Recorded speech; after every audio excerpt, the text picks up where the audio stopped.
If you want things to change in your neighborhood, you're going to have to get involved.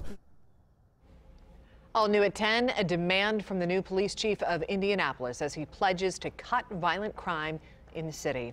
Randall Taylor taking over the police department in a city that has seen 8 murders in the first 9 days of 2020. His specific mission is to help cut down on violent crime here in Indianapolis. For the first time, we're taking questions directly to him on how he plans to do it. News 8's Sierra Hignite took that conversation to the streets for a one-on-one interview with the new chief, Sierra. That's absolutely right. So newly appointed Chief Randall Taylor, he has some big plans that he wants to address on violence here in the city of Indianapolis. Now, he acknowledges that the answer to this question isn't something that can be done overnight, but he is confident that the answer is within the streets.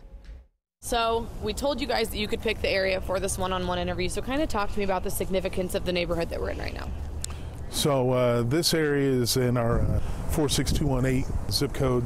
In the recent past, this has been a little rougher area.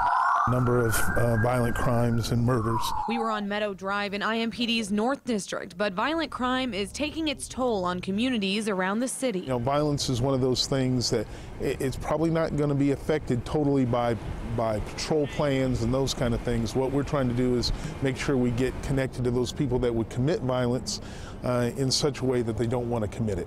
So trying to work a little bit more on the heart and the mind as opposed to, you know, just going out and pulling a trigger. Taylor says oftentimes police know who is committing these crimes, but the struggle comes when trying to build the case. That's where he says communities need to step up. In some cases, we need someone that's willing to testify. Taylor says he himself is committed to going out on the streets and listening to the community on what they need to make a change.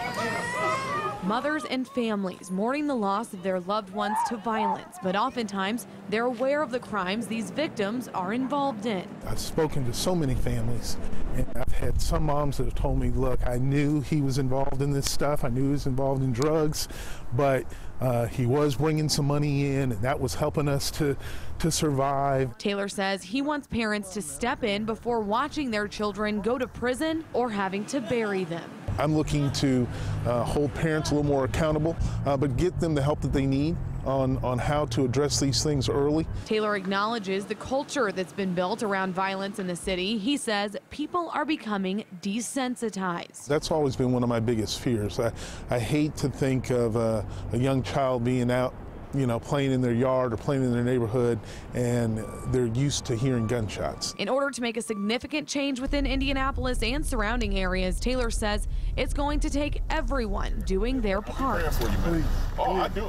And that's not going to be an easy task. I'm not so naive to think it's something we're going to be able to turn around in a few days or a few weeks, maybe even a year, but that's the goal. Now back to the idea of getting more people to testify in court. Now I asked him what he specifically would do to protect witnesses. He says he understands their fear and that the police department is on their side, but he just reinforced that there is nothing will change if people don't come in court and say what they saw. He said that's the hardest part about catching these people. Yeah, it's going to take a holistic approach all the way around, and it seems like he knows that. He's been on the job a long time. He knows he's got a lot of work to do. Good stuff.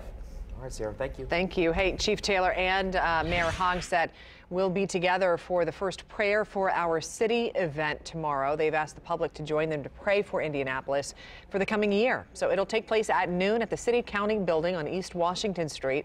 If you would like to attend, you're asked to enter through the north side entrance.